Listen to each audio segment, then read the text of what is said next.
Hi guys, I'm the British WW2 man, and here I got a video on my Second World War British paratroopers uniform. Before I start, I'll just say that I don't usually do paratroop, so I don't have all of the kit, and I don't do paratroopers as in the sense of the people jumping out of the planes. I do paratroopers as in glider-borne troops, because here's my berry with my first border regiment cap badge. So yep, I'll show you that later on in a little bit more depth. So first off, you'll need to wear, like I say in most of my videos, they would have almost certainly had long johns underneath their uniforms, because they were incredibly itchy because they're made out of serge, which is basically pure wool, and they didn't have much lining on the inside because they wanted to cut them out on the lining, so they wouldn't have the smoother lining material down the legs. So unless you had really hairy legs, you should really wear a pair of these long johns. And then you would have also worn a vest or a t-shirt or something like that. It would have been a vest back then because t-shirts weren't invented, but if you're reenacting, you might want to consider wearing a t-shirt because the shirts are quite itchy as well. And also you'd wear a thick pair of socks. These are black socks. They'd probably been the soldier's own.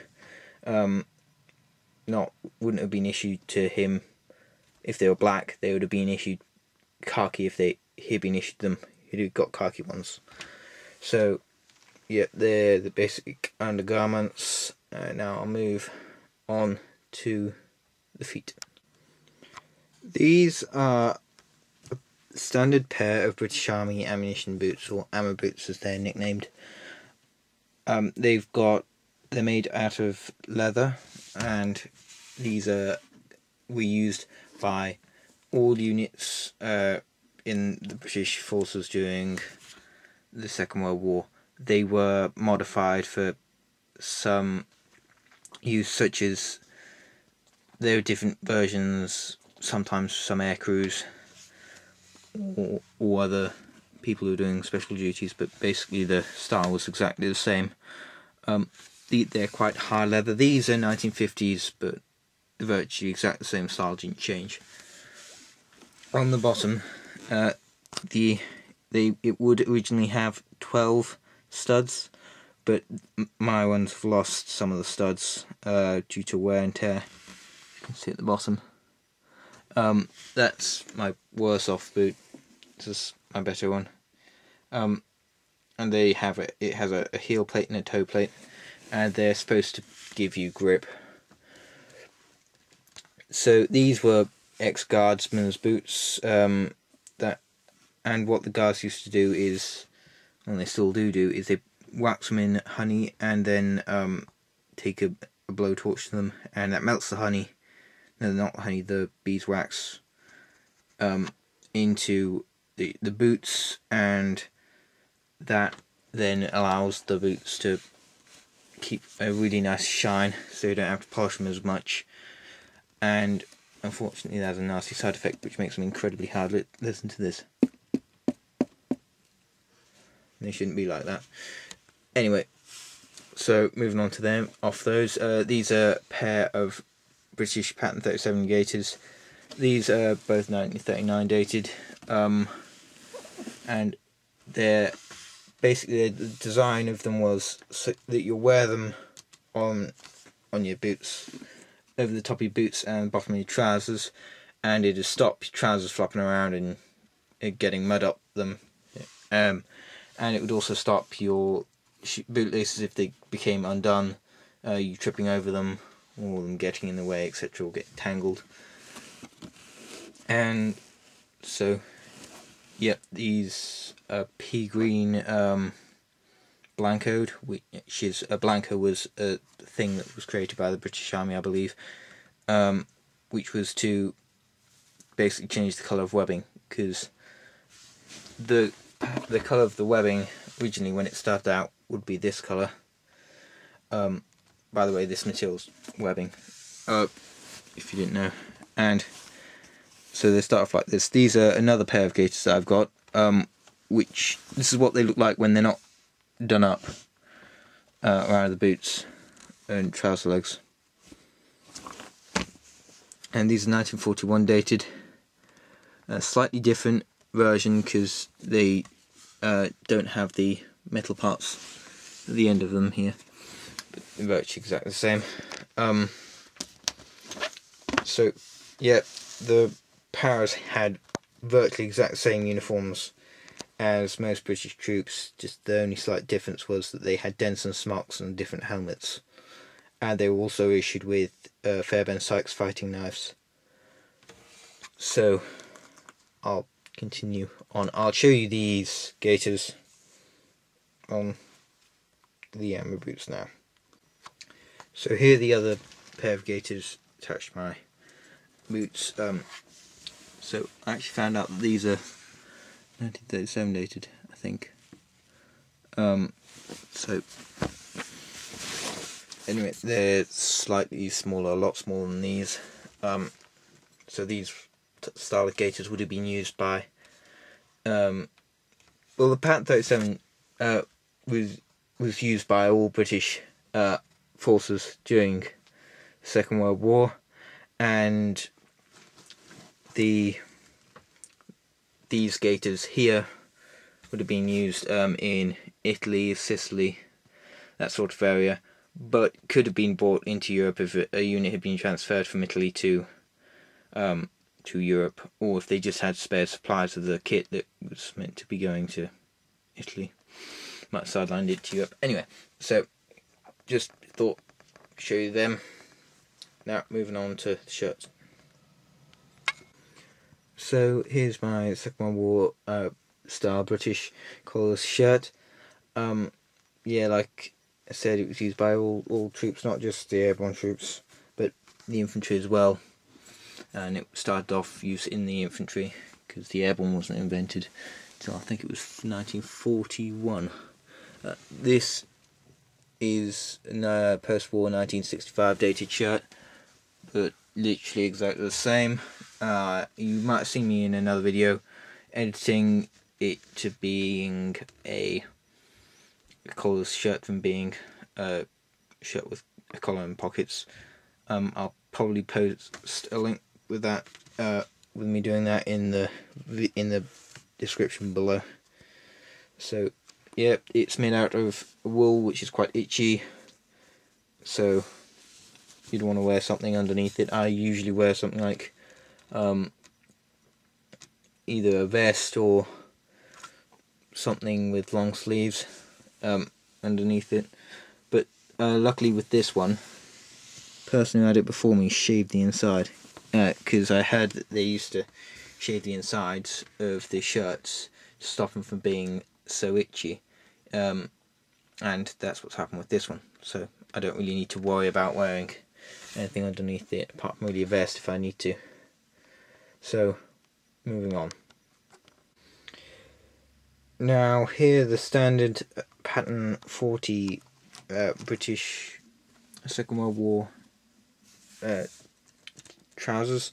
As the name suggests, Pattern 40 means it was adopted in 1940. These were quite quickly replaced with the Pattern 40 economy ones, which were basically, instead of it having one button there and no button here, well, a covered over button here, it would just have one button here. It would miss out all this extra fabric here and have an open button here, and it also took the bum pocket there. That pocket was also taken off and just replaced with a pocket like this one.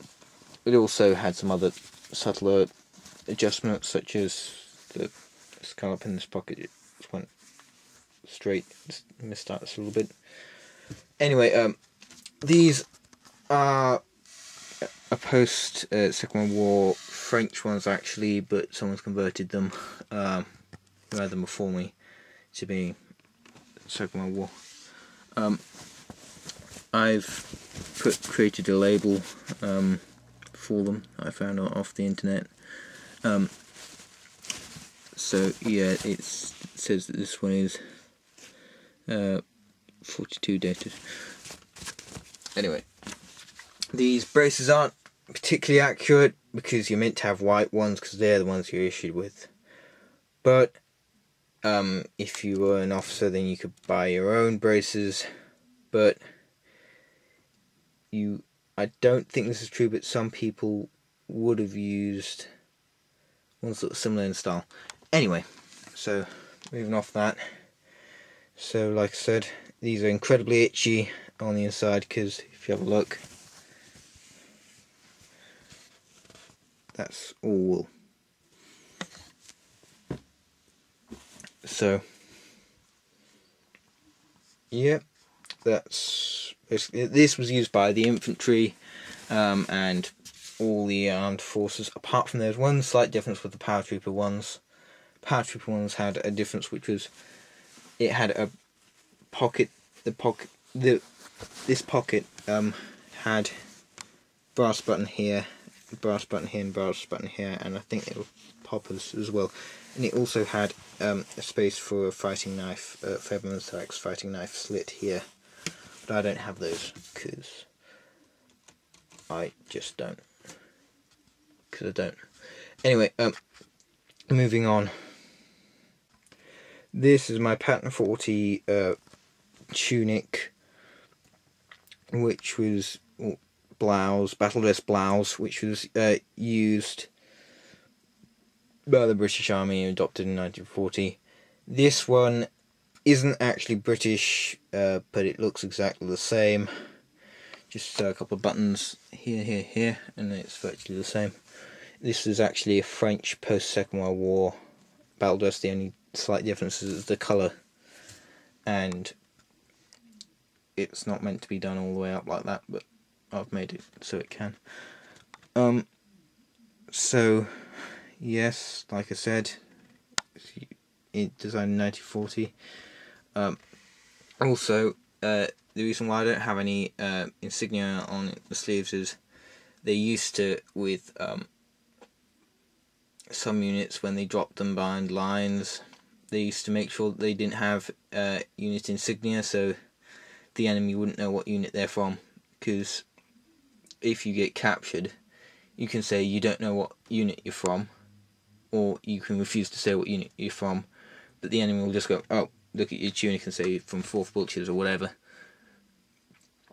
and then go, ah, right, now we know who's there. It's going to be the 43rd Wessex Division or whatever. Anyway, so yeah, it doesn't have any insignia on. I'll show you the inside. So here's the inside of it. Yeah, it's got the French label in it. I should get it replaced, but I just haven't. So yeah, it's basically just the inside. So yeah, there isn't really much to say about it. So this is my maroon beret. It's got the border regiment cap badge there. See if the camera can focus in on it a bit better.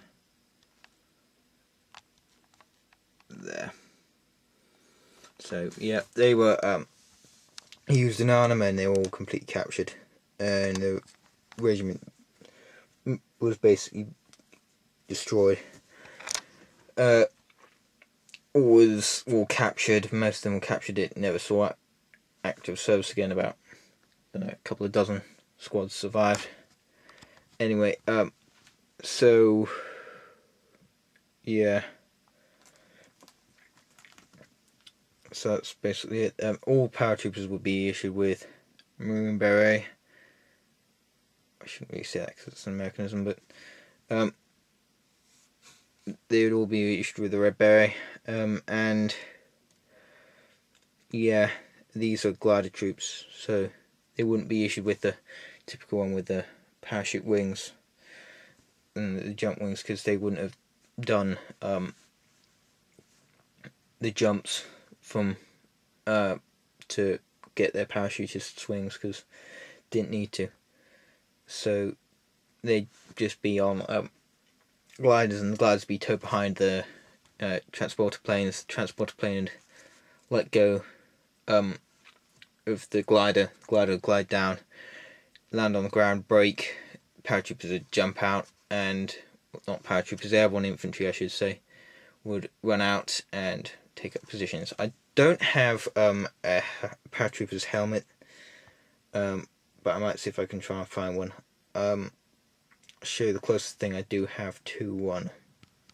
Forgot to mention though that the paratroopers would also be issued with Denson smocks, which I don't have, which is basically when the first camouflage smock in the British Army.